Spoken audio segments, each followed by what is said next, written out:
Welcome back. You're watching the CNBC-TV18 budget coverage from our budget headquarters as we continue to decode the impact of the budget for the economy and for different sectors. Joining me now is the chairman of State Bank of India, India's largest bank, Mr. Dinesh Khara joins us. Mr. Khara, many thanks for joining us here on CNBC-TV18. Before I talk to you about announcements that are likely to impact the banking sector specifically, let me ask you for your broad view on what the budget has hoped to address in terms of growth stimulating measures. How do you see things changing for the economy in light of the announcements? Thank you very much for giving me this opportunity. And well, of course, when it comes to the major focus of the budget, what is being attempted is to have a sharper focus on the productivity and also the rural sector, SME sector. So all this is a reflection of the priorities which the government has, and also it is more for the inclusive growth which is being attempted here. And also, having said that, a very clear focus in terms of climate finance with the energy security in focus, and also the Bharat nuclear reactor scheme which has been thought about. So I think it is all, if at all we really look at the essence of the budget, it's very clearly focused on the farmer, poor, woman, youth. And also the main themes are very clearly employment, skilling, MSME. So this is something which I believe is my understanding of the budget. And I'm quite confident that it is going to lead to inclusive growth of the economy. What is the headline growth number that you're going with, sir, that SBI is going with? Yesterday, we saw the survey talk about 6.5% to 7%. What is the growth number that you would like to go with? My sense is that it should be plus of 7. Plus or 7. I would be more towards 7.5. I would be more going towards 7.5. Yeah. Because, what is really planned out is the housing is something, another major focus, which is actually going to give a significant fillip to the core sector of the economy, and also the employment will also move up, which also means that there will be a decent opportunity for the retail book to grow. So I actually perceive this budget to be very, very promising in terms of supporting the growth initiatives of the economy. Okay, that's encouraging to hear, Mr. Khara, but let's talk specifics now, sir, and let's understand the impact of the measures announced for the MSME sectors, because as the Finance Minister said, 8 steps have been announced to try and alleviate some of the pain and the pressure that SMEs face. Now, specifically with the measures that have been done to try and ensure that banks continue to lend to SMEs even when they get to the SMA 1 status, the Finance Minister said that this has been done in consultation with the RBI. From a banker's perspective, how do you see this measure? Would there be any cause for concern? Well, of course, in case of MSME, one has to really ensure that they are extended the required support, particularly from the receivable side, when the threats have been, the thresholds have been lowered for the threats. This will eventually address the issues relating to the receivable financing, and also many more entities have been included in the threats. The thresholds have been reduced from 500 crores to 250 crore for the threats, and also almost about 7,000 more companies will also be required to enroll themselves on the TED platform. But what you mentioned in terms of the SMA, well, of course, there are a couple of things which the budget has envisaged. One, of course, is actually the guarantee scheme which they have thought about, and also during the stress period, of course, attempt is being made how to really address the stress and how to handle these SMEs and also salvage them from the situation where they are. So this is something, but I think the detailed guidelines will be framed in due course. But the intent is very well captured as far as this SMA issue is concerned. See, what happens is very often there is anxiety on the part of the lender as soon as the account gets into SMA. And what is required is MSME need credit to continue their business. So there could be some borderlines which can be drawn out, and they can be extended the required credit. But yes, of course, detailed guidelines will be framed, and banks will be happy to support MSMEs at that stage. Yes, we are also awaiting the fine print as far as that credit guarantee scheme is concerned. But, the finance minister also spoke about public sector banks will build an in-house facility for credit assessment of MSMEs, etc. And again, I just wanted to understand from you, Mr. Khara, in terms of operationalizing some of these announcements specific to MSMEs that have been made in the budget, how soon do you believe the banking sector, especially PSBs, will be ready to do so? Well, as far as the new assessment model for MSME is concerned, as far as we are concerned, it is already in works, and we have already done some kind of a UAT also. So I think we should be in a position to roll out very soon. Similarly, the other scheme which is relating to PM Surya Ghar Bijli, that also we are we have done the UATs, and we should be in a position to roll out. The other scheme which should be of interest would be the PMAY, wherein a very large number of households are going to be benefited. So that scheme also we have done some kind of a UAT, and we are ready to roll out also. And in fact, for the PM Surya Ghar, already we have sourced the application. We have started sanctioning those loans as well. Mr. Khara, hi, this is Ritu just stepping in.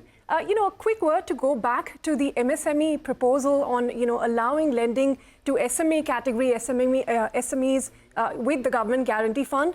What, to your mind, is the additional credit that will be released because of this one singular measure? Of course, we'll have to see the finer print, but largely, what is your sense? What is the additional unlocking of credit that will happen because of the single move? I think when it comes to SMA or for any MSME, we actually need to understand the reasons for the account turning SMA. And accordingly, based upon the assessment, there could be, if at all, it is on account of receivable funding. So maybe if at all, we can extend the time period of or the cover period for the receivables, that can actually help. And similarly, if at all, because of that, they are facing some problem in procurement of the raw material, even that can also be helped. So essentially ensuring that their working capital cycle should not get constrained is something which should be the focus. And for that, of course, the guardrails will have to be put in place. And with the guardrails in place, perhaps SMEs can be pulled back into the performing assets. That will be the effort on the part of the banks also. But yes, of course, this is as of now, as I indicated, this is what I imagine. But once the guidelines are in place, we'll be in position to operationalize ASAP. Yes, I would imagine those guardrails will be crucial to understand and to put in place, as you point out, Mr. Khara. But, you talked about how the PM Awas Yojana and the Surya Yojana will have an impetus as far as growth is concerned. You talked about what the impact could be on the retail book. Just give us a sense of, the kind of growth that you anticipate on the back of the many measures. I mean, what kind of growth should we expect now realistically as far as your retail book is concerned? And what about credit growth? How do you see that in light of some of the measures announced? Well, when it comes to the employment, which is one of the major focus, that of course, will ensure that much more money is at the disposal of all those new employments which will be created. And that obviously gives us the opportunity to scale up the retail book as well. And as far as the overall credit growth is concerned, my sense is that if at all economy grows at about 7.5, we should be in a position to build up, get to see our loan book growth having somewhere around 14 to 16%. That is my estimation. Loan book growth of 14 to 16%. Mr. Khara, on this, the employment-related measures that the government has announced, and we will have to wait to see the appetite from the private sector. But broadly, the message that the government seems to be sending out to the private sector is that, look, you now need to start doing the heavy lifting as well. The government has done what it could as far as reviving growth is concerned by way of capex. Private investment and the signs signs are encouraging. What's your own assessment now about the strength of private sector investment, and how much do you believe we could potentially see that the needle move on the back of some of the measures announced? Well, I think when it comes to energy security, when it comes to the household focus, housing loan focus for the PMAY, and similarly the focus for the energy security, etc. These are the levers which will be essentially giving absolutely newer opportunities, and I expect the response from the private sector would be equally encouraging, and they would actually like to really come forward for more investments. Already some green shoots we had started seeing, and I think now it will actually be very, very strong private sector investment, which we expect to see in the days to come. Mr. Khara, just a broader question, as far as some of the tax-related changes that have come in, and one of the views that's coming in from the general public as well as experts and investors is this doing away with the indexation benefits, whether it is real estate and specifically a concern there as far as real estate is concerned. How do you see that, and what could be the implications of the indexation benefits being done away with? What do you see as the short, medium, and long-term implications of this? Well, as far as the housing and the indexation aspect in the housing was concerned, though earlier it was with the indexation, it was at 20%, and without that it is at now without indexation, the long-term capital gain will be at 12.5. So I think this is something which has been done. So I think overall impact of that, to my mind, is that those, in any case, if at all people are investing the capital gains for having another house, or I think, as I understand, it should not be subject to the capital gains. But if at all people are investing money into the real estate sector for investment purposes, perhaps it will have implications. So that's my sense. But when it comes to our book, the mortgage book which we have, majority of the home loan borrowers for us are the first-time home loan borrowers, and it would be as high as about 80% plus. So it is not really much for investment purposes which we have supported. So I think for us, I don't expect that it will have any significant impact.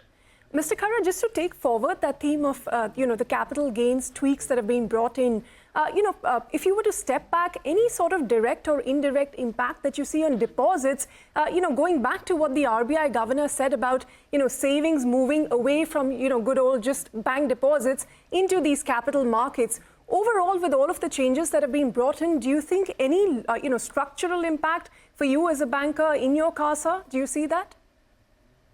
It probably needs to, would be required to evaluate the data quite a lot. But nevertheless, on the face of it, when it comes to the interest rate on deposit is concerned, this is subject to marginal taxation, so marginal rate. So that is something, it stays as it is. And but when it comes to the stock market or maybe the mutual funds, etc., the long-term capital gain, it has been increased from 10 to 12.5. So perhaps, when it comes to the risk-return trade-off, maybe it will start, one will have to evaluate the post-tax impact. And maybe it's too early to say that how will it impact. But yes, of course, this will be the determinant which will be kept in mind while deciding the allocation in terms of deposit or the market instruments like the mutual fund or the stocks, etc., etc. All right, Mr. Khara, we'll have to leave it at that. Thank you very much for your time here and for speaking to CNBC-TV18. It was a pleasure. And thank you, Shireen, for taking us through that conversation. We have to slip into a very short break, but don't go anywhere. We're back in just a jiffy with more updates.